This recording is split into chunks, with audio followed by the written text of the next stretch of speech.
Welcome to Act 3, the podcast where we explore how to thoughtfully shape the rest of our lives. I'm your host, Cara Gray. This podcast is sponsored by Good Morning Freedom, my retirement coaching service where I help executives and professionals plan their Act 3. For more information, stay tuned until the end. Today, I welcome Chris Farrell to the podcast. Chris is a senior economics contributor at Minnesota Public Radio and Marketplace, American Public Media's nationally syndicated public radio, business, and economic programs. He is a columnist for MarketWatch, PBS Next Avenue, and the Minneapolis Star-Tribune. Among his most recent books are The New Frugality, Unretirement, and Purpose in a Paycheck. Welcome, Chris, to Act 3. Oh, well, thank you for having me. Sure. You have written a great deal in the space of employment, money, and purpose with regards to older individuals. And I know your thoughts and perspectives are going to be incredibly valuable for my listeners. So I'm very excited for this conversation. Let's start with your book, Unretirement, because that is what caught my eye the most when I found you for this interview.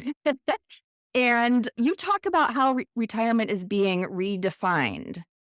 Now, I am curious what inspired you to explore this theme, and this book was published back in 2014. What inspired you to explore this theme, and what are the most surprising findings you've uncovered about modern retirement?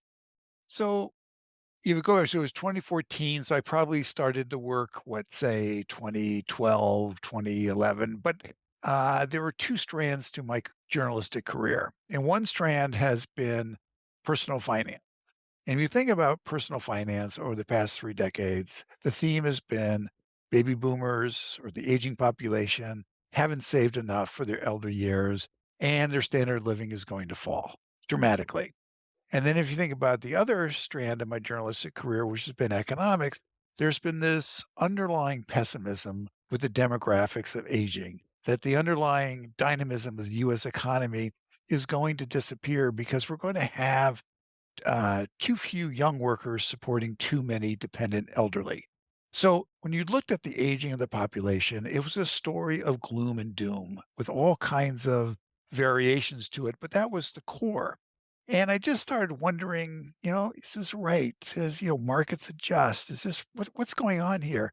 And I started doing research, and it turns out there was a lot of research scattered around the world in Europe and Asia, here in the US, that told a very different story with increased life expectancy, better education, better health. And to be clear, this isn't true for everybody, right? Yeah. But it is true for a segment of the population. And what retirement was becoming less full-time leisure and more about what do I want to do next? And Yes. interrupt at any point. Just one other sub theme that sort of was running throughout it is we also have a retirement savings system, and system is really uh, almost the wrong word. We have this patchwork quilt, and Social Yeah. Security doesn't replace enough income. And then if you think about half of private sector workers don't have access to an employer-sponsored retirement savings plan at work. And all the evidence is if you have retirement savings, it's because your employer offers you a plan. You may not have much, but you do have some retirement savings. And so the need for people to continue to earn an income that need to pay the bills, but at the same time, work as a community, work can provide that need that we all have to be useful, to exercise our skills over a lifetime. So there was just sort of a rethinking about is the good life in the third act. Yeah. And so that book, was published in 2014. What changes have you seen or witnessed since, in the last 10 years on the same subject? So I think there's been a lot of changes. So that book was called Unretirement because there was this sort of, what word do we use? I mean, retire is the word that we all use. Even people who are still working will say, I'm retired because they've retired from their primary career, but they're Correct. continuing to work doing something else. They use that word retire, but retire has this association with full-time leisure. If you want to make it a caricature, It's, you're on the golf course or you're on the patio barbecuing. And so unretirement was the sort of term that came up with. It was very popular in Britain, by the way. Unretirement. It Hmm, was not that popular term okay. here in the US, but it was it was used a lot in Britain. And it sort of captured a moment, it captured a trend. Again, particularly for people who had some retirement savings, had a career. Now, most careers, there are ups and downs, spells of unemployment, you get disappointed, but overall had a career that provided them with benefits, with health insurance, retirement savings, own their own home, and you're living longer. And so, again, it was unretiring. You may want to say goodbye to your colleagues for the last time. Goodbye. I'm doing something else, right? You can do But that. you can do that, but you may wanna Mhm. be doing something, and what I've noticed is that this is becoming much more part of the overall conversation. Now in Washington, DC, this conversation doesn't exist. In most state capitals, this conversation doesn't exist. They still wanna talk about, they still wanna go from you're 60 years old to 90 in 1 year. So, Yep. it's largely a conversation about the frail, dependent, elderly, on the walker, in the wheelchair. That's still the conversation. But when you go into the workplace, it's a very different conversation. And so this is a true grassroots movement. And it's an ecosystem and it's growing and there's more and more people involved. And the thing about it is there is no right answer. There is nothing wrong, absolutely nothing wrong with saying, I'm retired and I'm not going to ever work again and I'm going to the beach or whatever it is you're going to do. Fine, that's wonderful. But there's also other people who want to continue to work, use their skills, be part of a community. And there, you have to say, well, okay, so age discrimination is wrong and we need to combat age discrimination. We need to create more opportunities for people to shift their careers. We need to get senior management to wake up. Stop saying that you can't find the qualified workers that you need. They're there. They're 55 years and older. They're there. Look for them. Reach out to them. Hire them.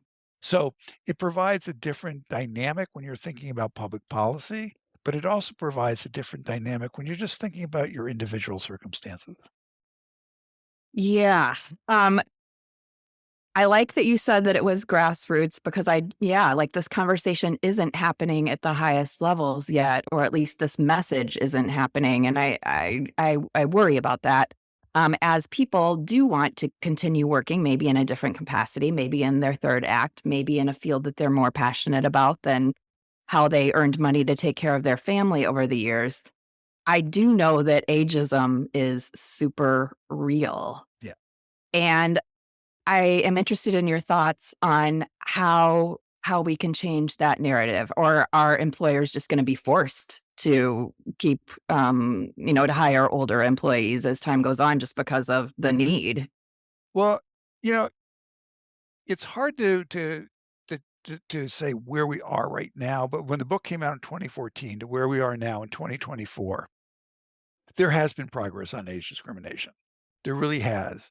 Okay. And if you think about, um, it may not come under those words though. The one in my other book that followed with Unretirement Purpose and a Paycheck, I tell this story about it's a um, mid-sized company, that uses very skilled machinists, and, they were talking about that they were investing in automation, senior leadership, they're investing in automation, and the reason why they're investing in automation was not to get rid of workers, it was to keep their older skilled machinists on the payroll, to make the job easier for them so that they would stay, so they would train the younger generation. Now, they didn't talk about age discrimination or we're making a stand against age discrimination. What they said is, in order to make money and in order to get the orders that we're getting, because there's a lot of orders coming our way, we need to keep these people on payroll. So, therefore, how do we do that?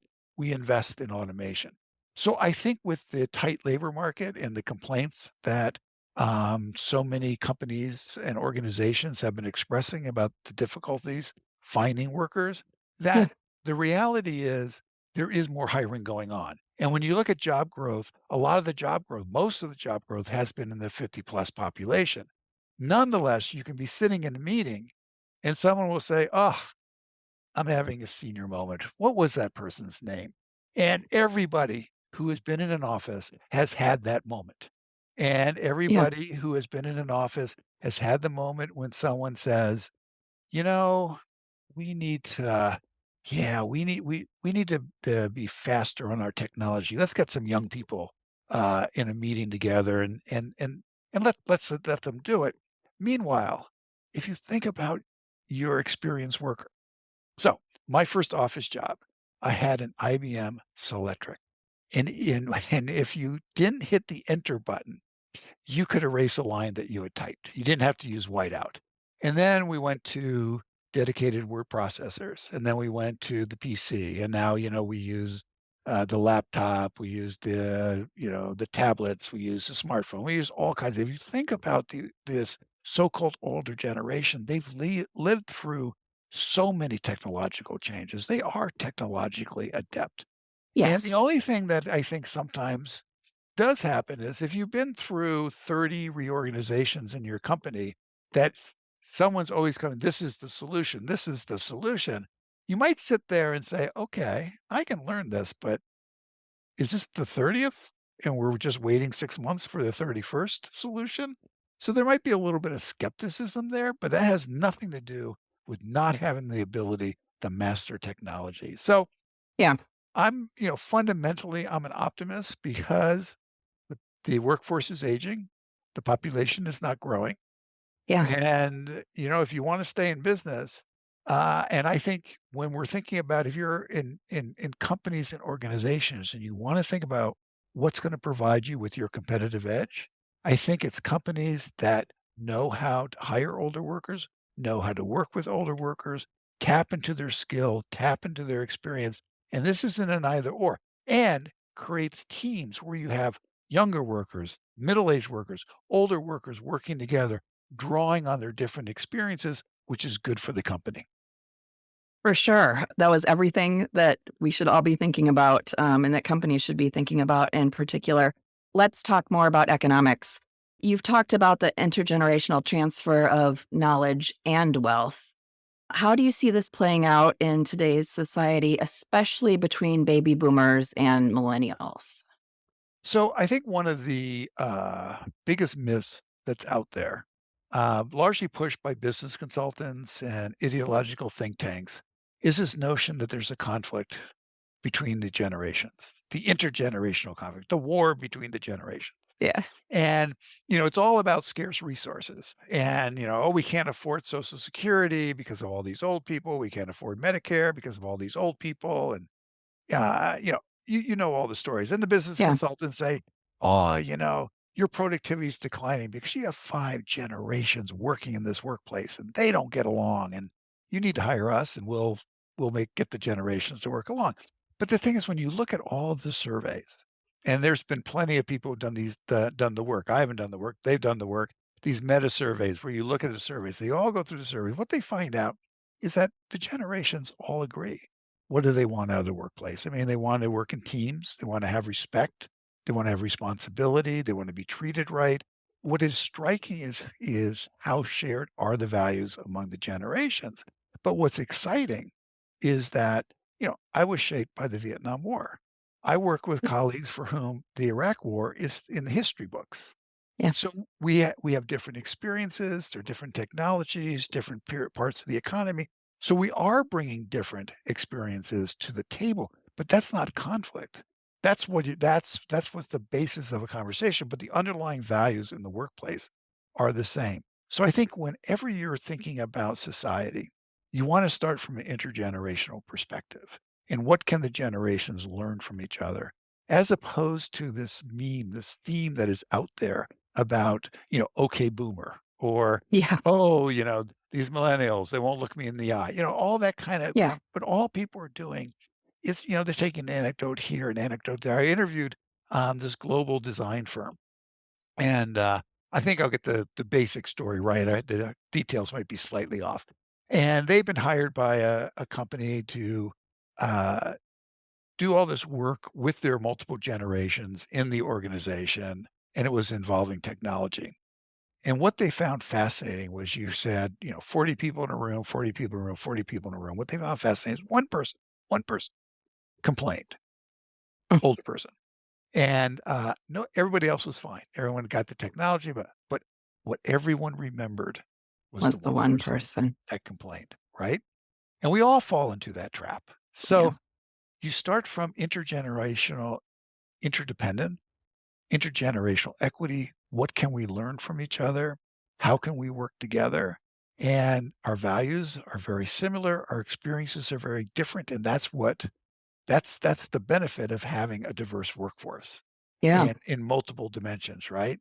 So, um, I really push back on this notion about generational conflict, Yeah. and I Yeah. think it's a sort of cynical, cheap, uh, way to be thinking about it. I mean, I do remember one time I was caddying, and it was my brother and my father, and, my brother had graduated from business school in the Navy, and, there were these 2 older guys, and they went on about how they just never hired boomers. Boomers didn't Hmm. work.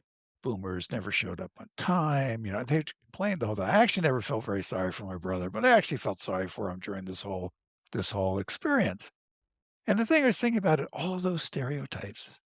I mean, he'd been working, he'd gone to business school, he'd been in the United States Navy, and all they did was just have one stereotype after another. Now, I do think that those stereotypes are on the decline in the workplace. They Yeah. exist, they're there, but it would be wrong to say over the past 20 years there hasn't been progress. So, given your insights into the gig economy and sort of non-traditional work models, um, how do you see these trends impacting planning and saving for retirement? So, one of the things about planning and saving for retirement is, one of the things to think about is, do you want to work when you've left behind your primary career? Is Yep. that something you want to be doing? And then do you want to work? How much do you want to work? I mean, some people want an encore career. They want to Yep. do something new. They want to do something different, but they want to be really absorbed by it. So they may go from the for-profit sector to the nonprofit sector, for example.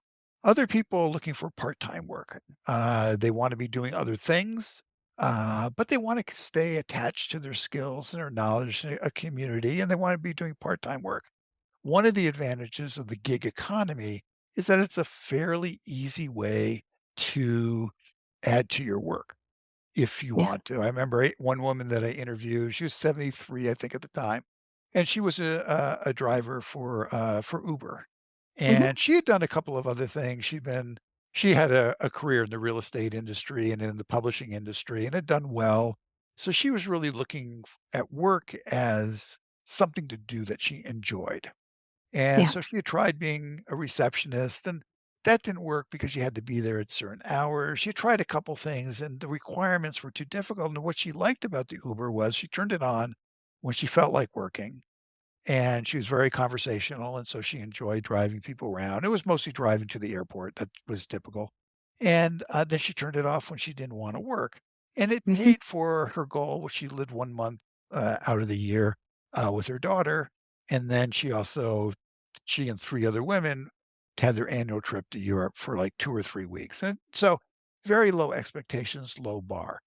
Yeah. So again, it's thinking about what it is you wanna be doing. A Yeah. lot of people, start their own business. Now, that sounds like, 24/7, starting your own business. No, I mean, you're taking your skills, your knowledge, experience.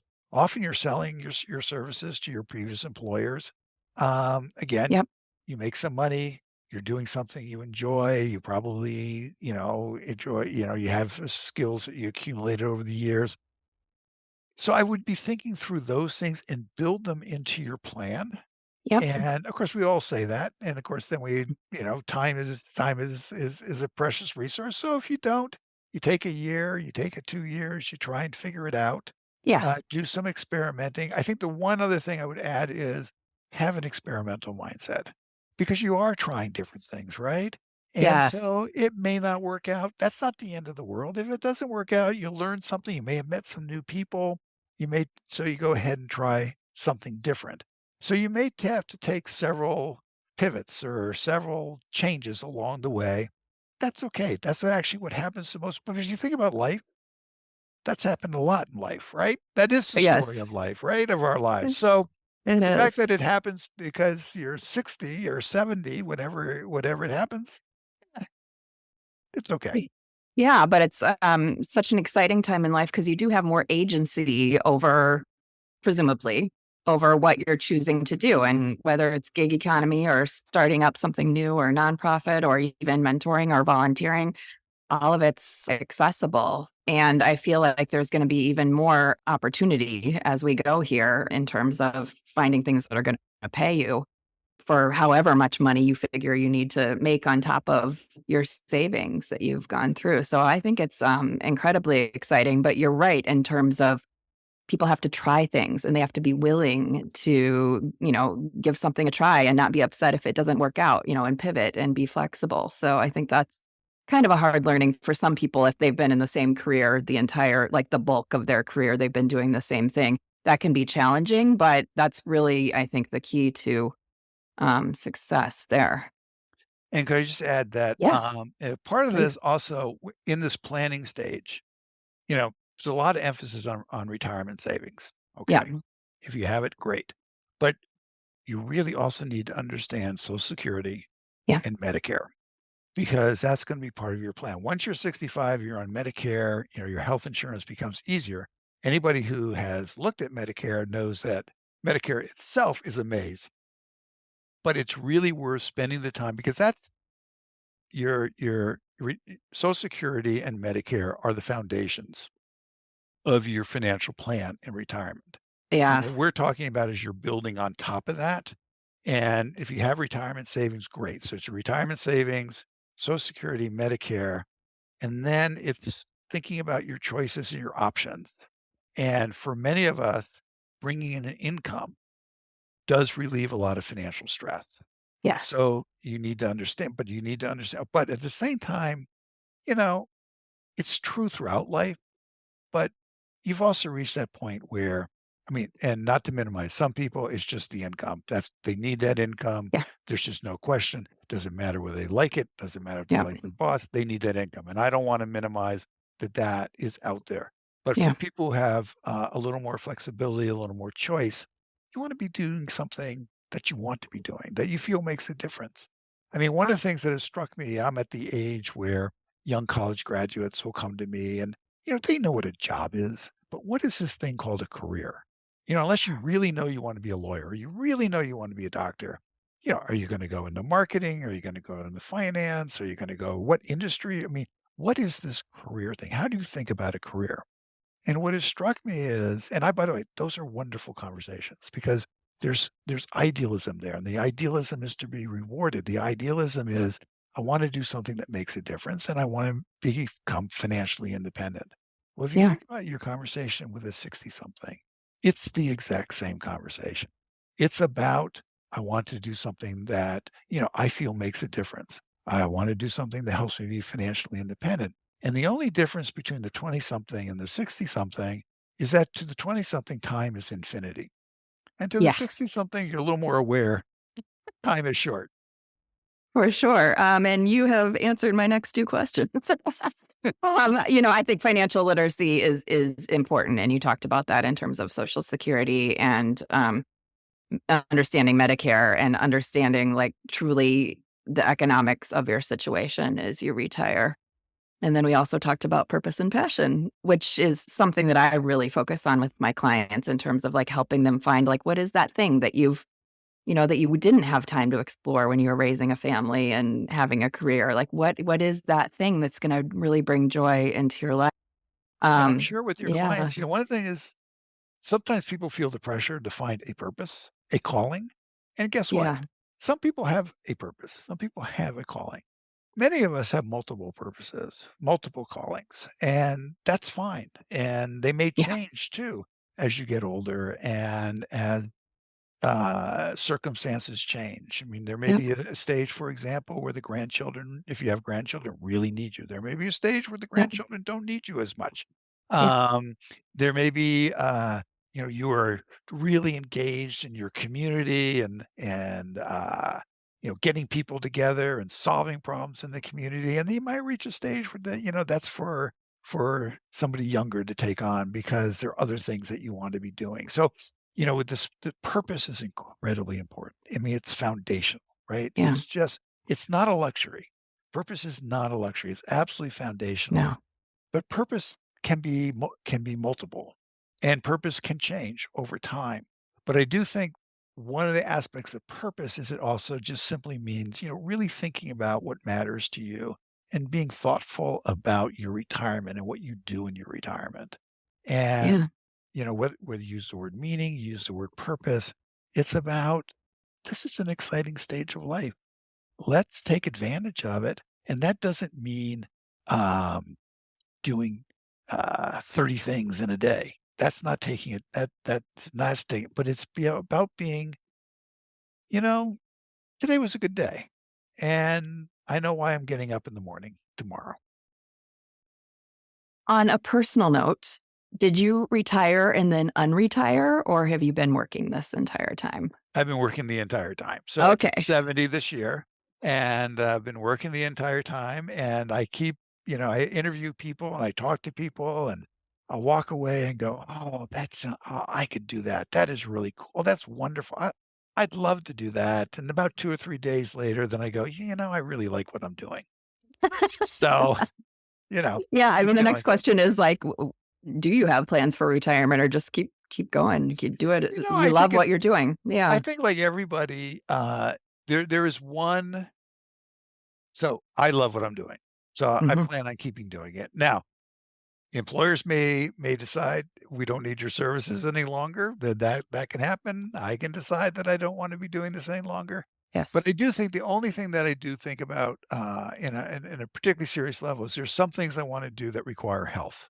Yes. And at some point things are going to get harder. And in talking to people who are friends in their late 80s, they've all said the same thing. There are certain things that you can do in your 60s and your 70s that become harder for the average person in Yeah. your 80s or 90s. And, Yeah. think about that seriously. And so there is if that's not so much retirement, that's about carving for me, it's about carving out the time to make sure that I do those things. Doesn't require retirement. But I'm that lucky minority that actually really likes doing what they're doing and has no desire to stop doing it.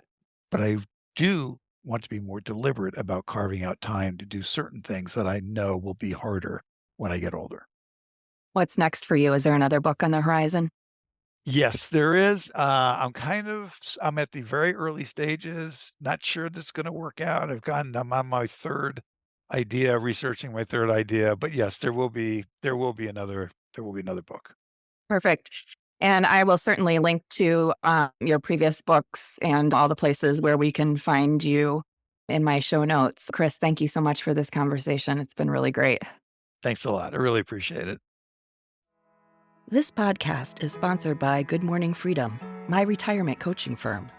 I help executives and professionals plan the non financial part of their retirement, like how to discover new purpose and how you want to spend your time. I offer a one-on-one coaching retirement blueprint package where we work together to discover some new avenues of exploration for your Act 3.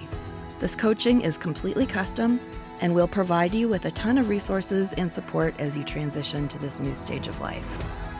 For all the details, please go to goodmorningfreedom.com/services.